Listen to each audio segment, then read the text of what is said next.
teman-teman semua, welcome to Online Service Image Batam.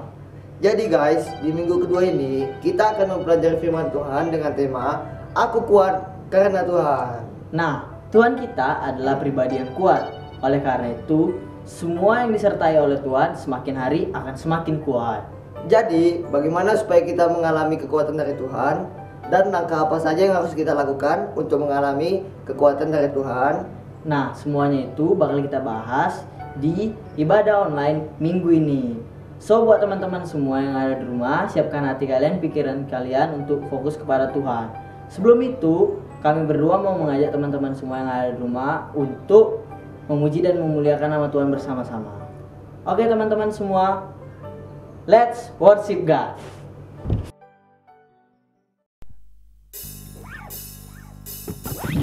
Shalom teman-teman Image, kembali lagi kita akan memuji dan memuliakan nama Tuhan. Kita angkat pujian kita, Dia sungguh baik.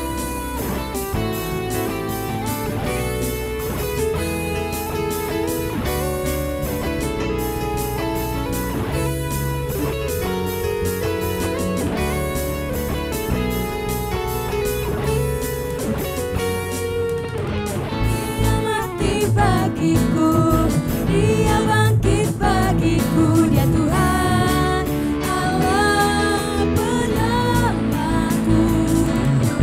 Kuasa mati kalahkan, hidupku dipulihkan, Dia Tuhan Allah kemenanganku. Dia sungguh baik, Dia sangat baik, Yesus Dia baik bagiku.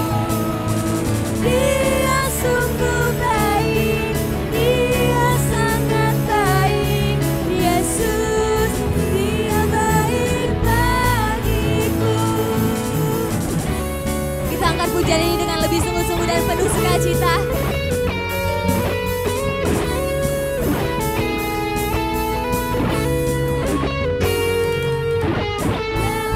Di dalamku, bergerak di hidupku, Dia Tuhan Allah kekuatanku, yang penuhi hatiku dengan kuasa kasih-Nya, Dia Tuhan Allah kemenanganku. Katakan Dia sungguh baik, Dia sangat baik, Yesus Dia baik bagiku. Sekali katakan, Dia sungguh baik, Dia sangat baik, Yesus Dia baik bagiku. Kita tepuk tangan di atas kepala.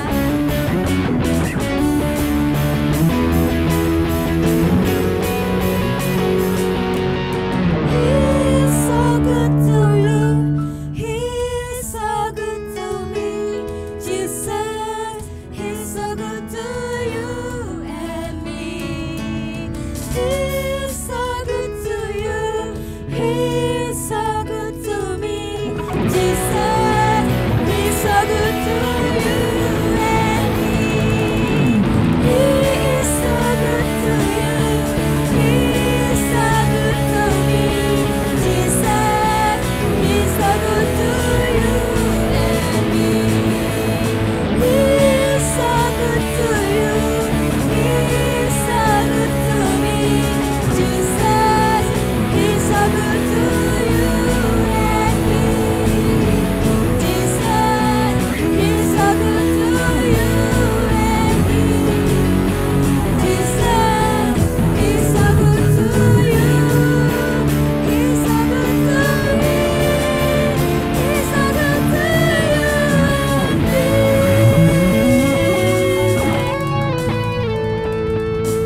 Haleluya. Oke teman-teman, kita akan muji nama Tuhan lebih lagi. Kita siapkan hati kita, siapkan hati dan pikiran teman-teman di rumah untuk muji dan memuliakan nama Tuhan.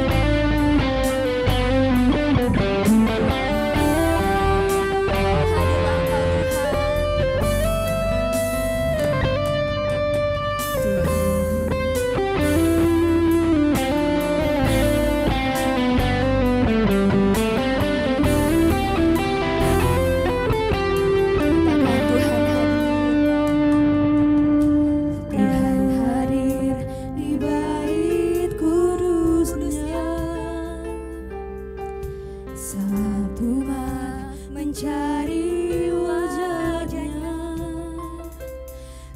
berseru berdoa, bersujud menyembah dan menikmati kehadirannya.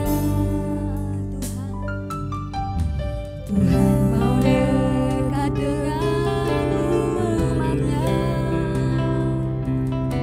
yang datang dengan segenap hatinya, berseru berdoa, bersujud menyembah dan menikmati kehadirannya.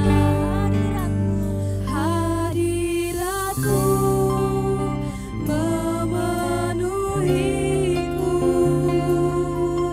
hadirat kudusmu penuhi baitku, dan ku tersungkur menyembahmu, yang ku nampak hanya kemuliaan-Mu.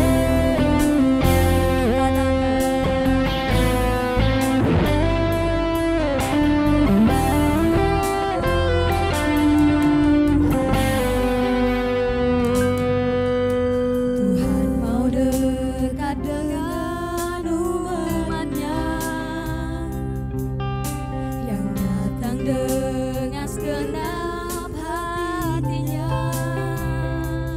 berseru berdoa, bersujud menyembah dan menikmati kehadirannya. Katakan hadiratmu memenuhiku, hadirat kudusmu penuhi baitku, dan ku tersungkur menyembahmu, yang ku nampak hanya kemuliaan-Mu. Sama-sama. Hadiratmu memenuhiku, hadiratmu Tuhan, hadirat kudusmu penuhi baitku, dan ku tersungkur menyembahmu, yang ku nampak. Sekali kita katakan ya, hadiratmu Tuhan, hadiratmu memenuhi. Yes Tuhan, hadiratmu, hadirat kudusmu penuhi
selamat hari Minggu, selamat datang dalam ibadah online Image Batam.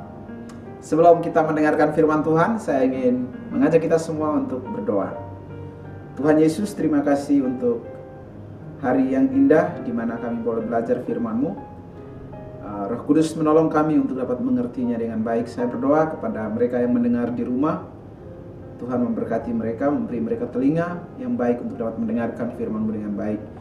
Dan bantu saya untuk dapat menyampaikannya dengan bahasa yang sederhana, yang dapat mudah untuk dimengerti oleh mereka yang mendengarnya. Terima kasih dalam nama Tuhan Yesus. Amin. Nah, hari ini kita akan mempelajari mengenai Raja Yosafat. Kalau kalian masih ingat, minggu lalu kita sudah belajar tentang Raja Asa. Dan hari ini kita akan belajar tentang Raja Yosafat yang tercatat dalam kitab 1 Raja-Raja pasal 22 dan 2 Tawarik pasal 17 sampai dengan pasal 21. Karena keterbatasan waktu, jadi saya mengajak kita untuk membaca dari 2 Tawarik pasal 17 ayat 3 sampai dengan ayat ke-6, kemudian ayat 10 dan ayat 12. Lalu kita lompat ke 2 Tawarik pasal 20 ayat 30 sampai dengan 32. Kita baca beberapa ayat sebagai pengantar atau sebagai penuntun kita untuk merenungkan firman Tuhan pada hari ini. Kita mulai dari ayatnya ketiga. 2 Tawarik 17 ayat 3. Dan Tuhan menyertai Yosafat karena ia hidup mengikuti jejak yang dahulu dari Daud bapa leluhurnya dan tidak mencari Baal-Baal, melainkan mencari Allah ayahnya. Ia hidup menurut perintah-perintahnya dan tidak berbuat seperti Israel. Oleh sebab itu Tuhan mengkokohkan kerajaan yang ada di bawah kekuasaannya. Seluruh Yehuda memberikan persembahan kepada Yosafat sehingga ia menjadi kaya dan sangat terhormat. Dengan tabah ia hidup menurut jalan yang ditunjukkan Tuhan. Pula ia menjauhkan dari Yehuda segala bukit pengorbanan dan tiang berhala. Ketakutan yang dari Tuhan menimpa semua kerajaan di negeri-negeri sekeliling Yehuda, sehingga mereka tidak berani berperang melawan Yosafat. Ayat 12, Yosafat makin lama makin kuat. Saya ulang, ayat 12. Yosafat makin lama makin kuat, menjadi luar biasa kuat. Di Yehuda ia membangun benteng-benteng dan kota-kota perbekalan. 2 Tawarik 20 ayat 30 dan 32 sampai 32. Dan kerajaan Yosafat amanlah karena Allahnya mengaruniakan keamanan kepadanya di segala penjuru. Ayat 31, Yosafat memerintah atas Yehuda. Ia berumur 35 tahun, masih muda. Pada waktu itu ia menjadi raja dan 25 tahun lamanya ia memerintah di Yerusalem. Nama ibunya ialah Azubah anak Silhi. Ia hidup mengikuti jejak Asa ayahnya. Ia tidak menyimpan daripadanya dan melakukan apa yang benar di mata Tuhan. Well, siapakah Raja Yosafat ini? Latar belakang tentang Yosafat. Yosafat adalah putra dari Raja Asa. Siapakah Raja Asa? Minggu kemarin sudah kita pelajari. Bagi kalian yang belum belajar tentang Raja Asa, saya menganjurkan untuk setelah ibadah ini kalian boleh mendengarkan kembali di YouTube channel Image Batam tanggal 2 Agustus untuk mempelajari tentang kehidupan Asa. Nah, nama ibu daripada Yosafat yaitu Azubah. Dan Yosafat merupakan raja keempat dari kerajaan Yehuda setelah kerajaan Israel itu terpecah menjadi dua. Kalau kalian masih ingat cerita tentang kerajaan Israel pada November 2019 yang lalu sudah saya jelaskan waktu kita seminar di pengantar perjanjian lama. Kemudian Yosafat memerintah atau dia diangkat menjadi raja pada usianya ke-35 tahun. Masih sangat muda ia menjadi raja menggantikan ayahnya yaitu Raja Asa. Kemudian ia memerintah di Israel selama 25 tahun. Dan sesudah itu dia meninggal kira-kira pada tahun 849 sebelum Masehi. Itulah riwayat singkat atau latar belakang tentang Raja Yehosafat yang dapat kita lihat di dalam Alkitab. Nah, teman-teman semua, berdasarkan ayat-ayat yang sudah saya mengajak kita untuk membaca tadi, di sana kita dapat menemukan beberapa hal tentang pemerintahan daripada Raja Yehosafat. Pada waktu ia memerintah sebagai raja, ia memperkokoh kerajaan Yehuda dengan menempatkan tentara di berbagai kota-kota yang ada di Yehuda, sehingga kerajaan Yehuda pada masa itu merupakan kerajaan yang terkuat. Selain itu, Yehosafat juga mengajarkan seluruh rakyat tentang Tuhan. Jadi kitab Taurat itu dia ajarkan kepada seluruh masyarakat. Dia memilih beberapa orang pengajar untuk mengajarkan tentang Tuhan kepada seluruh penduduk kerajaan Yehuda. Kemudian Yehosafat juga mengangkat hakim-hakim untuk mengadili masalah yang terjadi di Yehuda. Dan Yehosafat berpesan kepada para hakim yang dipilihnya, dibilang, berlakulah adil, jangan berlaku curang, tidak boleh memihak, bertindaklah yang benar. Kemudian pada waktu perang, Yehosafat menang melawan Moab dan Amon. Nah, semasa pemerintahan Raja Yehosafat, kerajaan Yehuda ada di dalam keadaan yang aman. Tidak ada serangan dari luar. Kenapa kerajaan ini aman? Karena Tuhan yang mengaruniakan keamanan kepada Raja Yehosafat. Sehingga tema kita hari ini adalah aku kuat dan kokoh karena Tuhan. Oke, pelajaran apa yang dapat kita ambil dari kehidupan Raja Asa? Paling tidak saya menyebutkan ada 4 pelajaran yang dapat kita lihat dari kehidupan Raja Asa ini. Kita mulai dari yang pertama. Saya anjurkan lebih baik kalian mencatat apa yang kalian mendengarkan, sehingga ini dapat membantu kalian untuk dapat mengingat apa yang sedang kalian dengarkan dan kalian pelajari, dan itu juga menolong kalian untuk dapat melakukan setiap firman Tuhan yang kalian dengar. Yang pertama, kita dapat lihat di sini bahwa Tuhan adalah pribadi yang kokoh dan maha kuat. Di dalam kisah Raja Yehosafat, kita menemukan bahwa Tuhan adalah pribadi yang kokoh dan kuat. Karena Tuhan adalah pribadi yang kokoh dan kuat, itu sebabnya pelajaran kedua yang dapat kita pelajari hari ini, yaitu orang yang disertai oleh Tuhan semakin hari semakin kuat. Itu dapat kita lihat di dalam kehidupan Raja Yehosafat. Tuhan menyertai Yehosafat, sehingga Alkitab mengatakan bahwa selama 25 tahun Yehosafat memerintah sebagai raja di kerajaan Yehuda atau dengan ibu kota Yerusalem. Kerajaan itu aman dari serangan musuh. Bahkan dikatakan bahwa kerajaan-kerajaan yang ada di sekitar kerajaan Yehuda takut terhadap kerajaan Yehuda. Bahkan mereka memberikan upeti atau persembahan. Mereka sangat takut terhadap Yehosafat. Kenapa mereka takut? Bukan karena Yehosafatnya hebat, tetapi karena Tuhan menyertai. Jadi semakin hari Yehosafat semakin kuat. Hal itu karena Tuhan yang menyertai. Jadi pelajaran pertama adalah Tuhan adalah pribadi yang kokoh dan maha kuat. Dan pelajaran yang kedua adalah orang yang disertai oleh Tuhan semakin hari semakin kuat. Kalau teman-teman ingin seperti yang dialami oleh Raja Yehosafat, yaitu kuat dan kokoh, pastikan bahwa dalam hidup kita disertai oleh Tuhan. Pastikan bahwa Tuhan menyertai kehidupan kita. Nanti sebentar saya akan menyebutkan beberapa langkah praktis bagaimana supaya kita mengalami seperti yang dialami oleh Yehosafat. Sebab tanpa penyertaan Tuhan kita tidak bisa berbuat apa-apa, teman-teman. Kita hanya akan mampu melakukan mencapai keberhasilan. Kita akan mampu menjadi berkat kalau Tuhan menyertai kehidupan kita.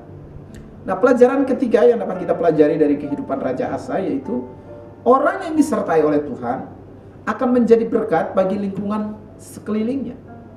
Kita melihat bahwa semasa pemerintahan Raja Yehosafat ini, tadi saya sudah sebutkan bahwa selama 25 tahun kerajaan Yehuda itu aman di bawah pemerintahan Raja Yehosafat ini. semua penduduk mengalami keamanan. Artinya bahwa akibat daripada Tuhan menyertai Yosafat, Yosafat menjadi raja yang kuat dan gagah. Karena dia kuat dan gagah, kemudian musuh tidak berani untuk menyerang dia. Sehingga penduduk di bawah kepemimpinan dia, masyarakat yang dia pimpin, semua ada dalam lingkungan yang aman. Dan saya juga ingin memberitahu kepada kita semua, kalau Tuhan menyertai kehidupan kita, kehadiran kita itu mendatangkan keamanan bagi sekeliling kita. Keberadaan kita mendatangkan keamanan bagi lingkungan di mana kita berada. Tetapi justru terbalik yang kita lihat dalam kehidupan sekarang. Sebagai anak Tuhan, kadang kehadiran kita bukan membawa damai, bukan membawa keamanan, malah justru membawa kecemasan. Saya mendengar berapa kali orang mengatakan bahwa kenapa anak-anak Tuhan sering berbicarain tentang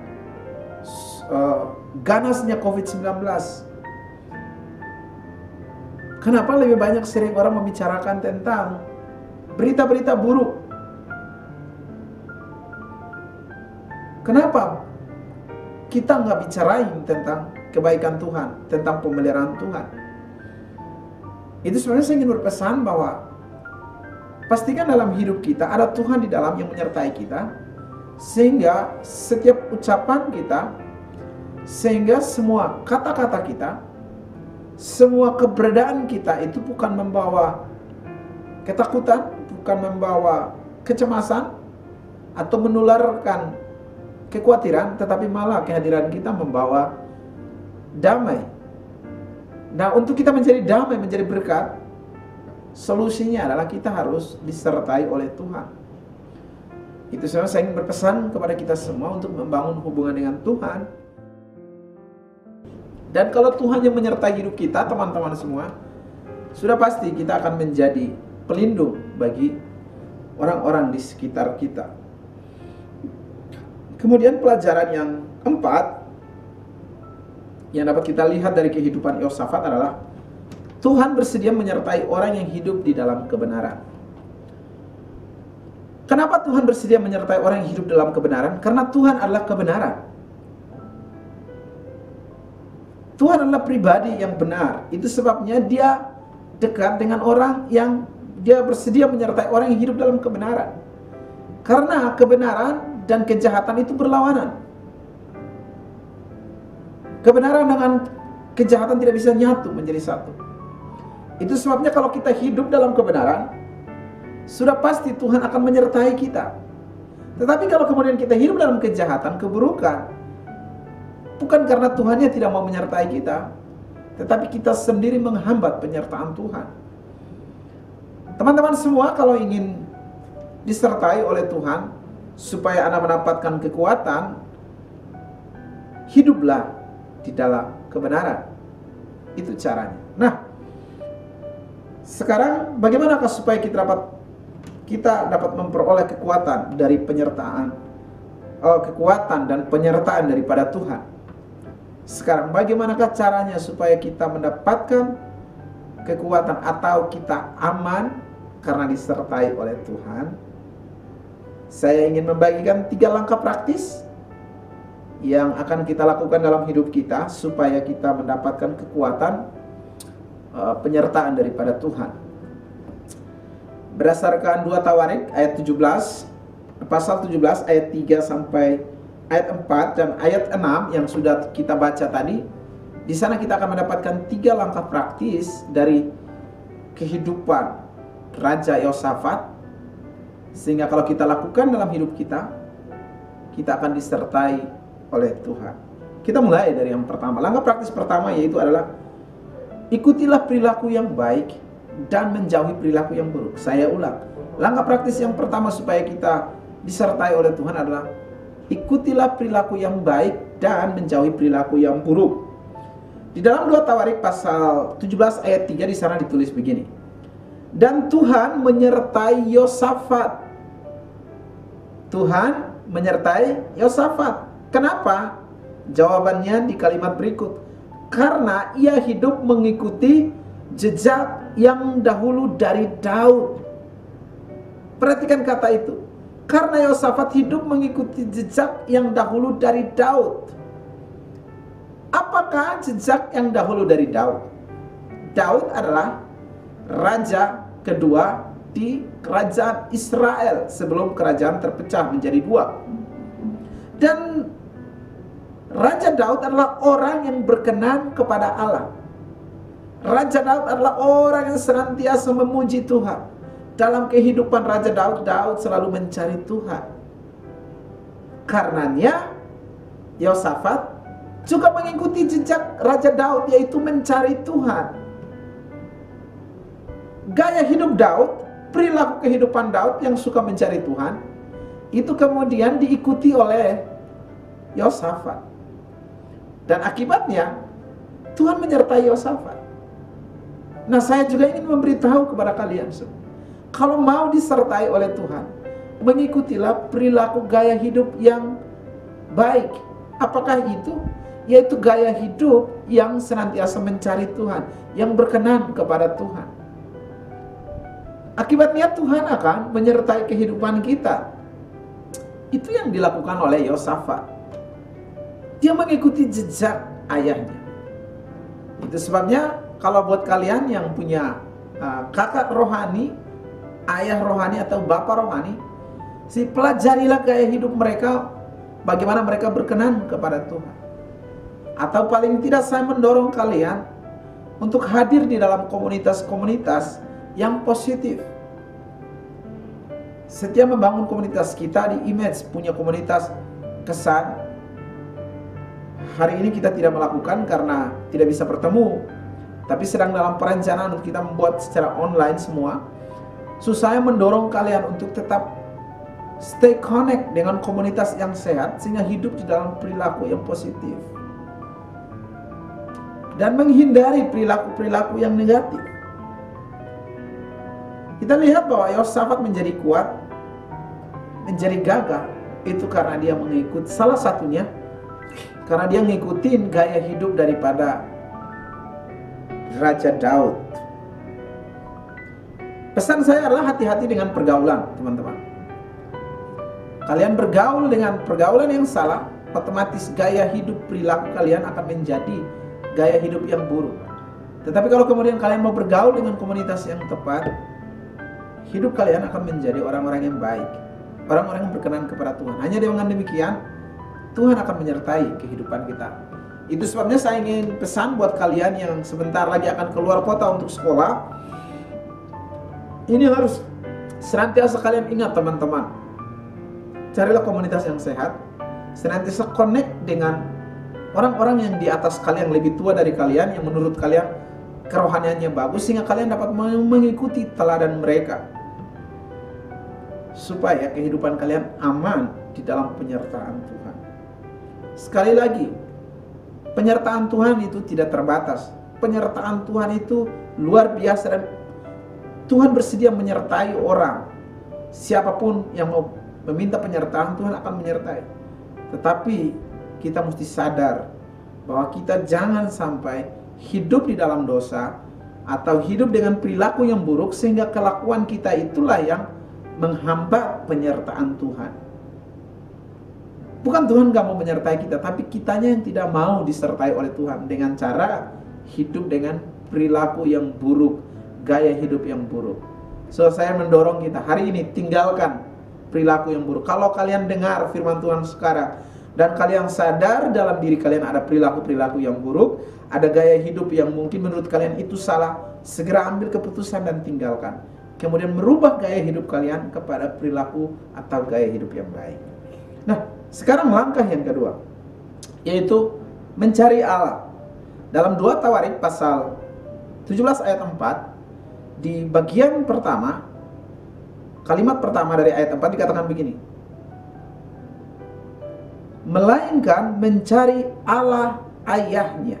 Maksudnya Yosafat mencari Allah ayahnya, yaitu Tuhan, mencari Tuhan dalam kehidupannya.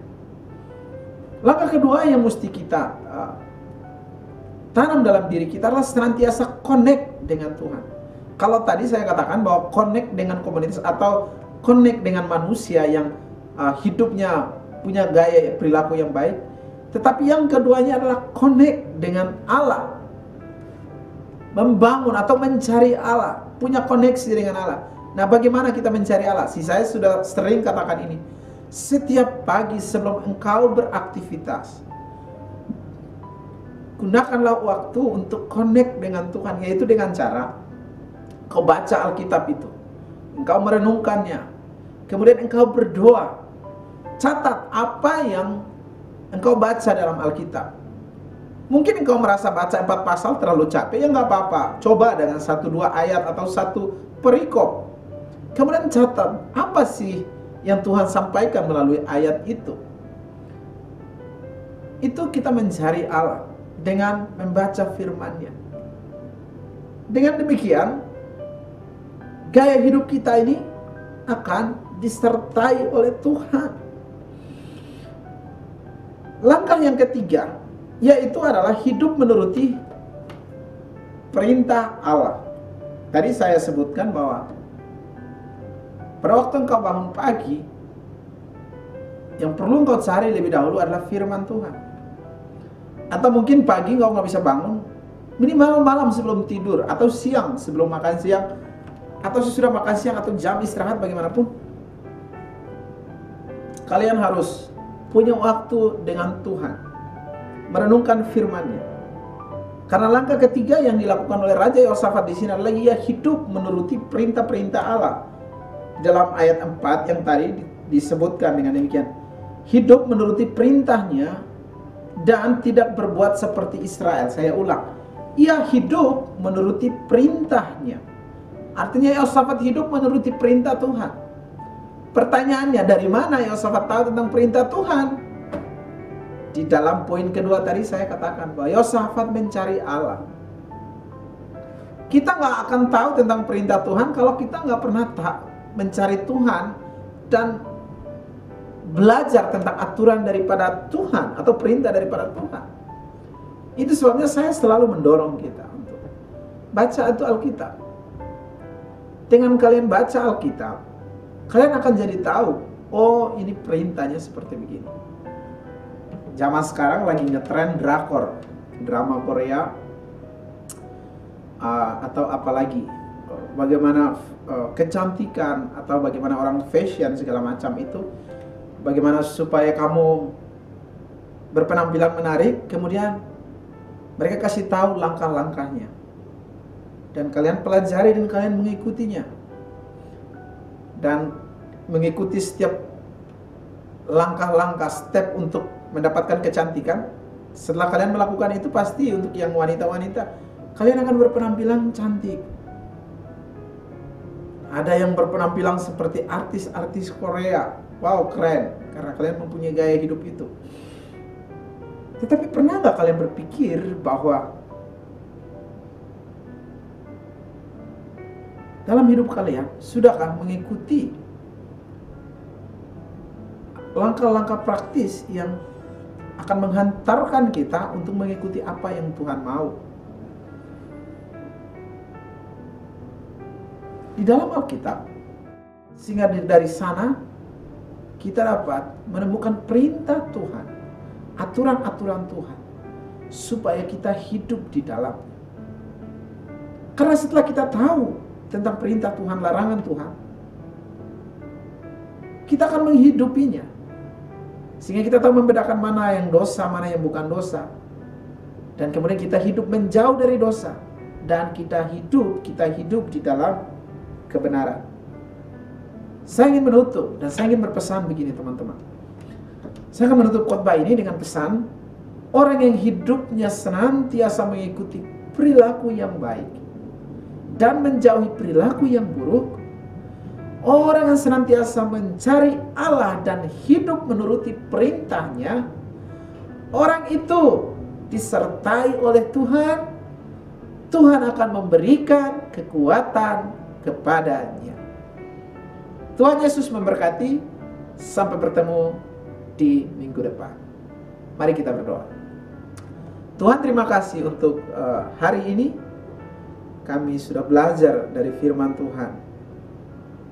bagaimana kami menemukan pelajaran-pelajaran penting dari kehidupan Raja Yosafat. Kami mendapati bahwa Tuhan adalah pribadi yang maha kuat, dan orang yang disertai oleh Tuhanlah setiap hari mereka akan menjadi pribadi yang lebih kuat, dan orang yang disertai Tuhan menjadi berkat bagi lingkungan sekelilingnya. Saya berdoa Roh Kudus bantu kami untuk hidup di dalam kebenaran, supaya kami disertai oleh Tuhan. Karena hidup kami ini terbatas, kami berdoa biarlah Tuhan yang tidak terbatas itu menyertai kehidupan kami. Sekali lagi saya berdoa Roh Kudus membantu kami semua untuk hidup di dalam kebenaran. Hanya dengan demikian kami akan mengalami penyertaan daripada. Terima kasih untuk waktu yang baik ini dalam nama Yesus. Amin. Tuhan memberkati. Halo teman-teman semua, kembali lagi bersama kita berdua nih. Nah, kami berdua mau bertanya kepada teman-teman semua yang ada di rumah. Apa saja sih yang kalian dapat tentang khotbah yang disampaikan Bang Jack tadi? Pastinya luar biasa dong. Nah, buat teman-teman yang merasa terberkati, jangan lupa untuk share video ini ke teman-teman kalian semua.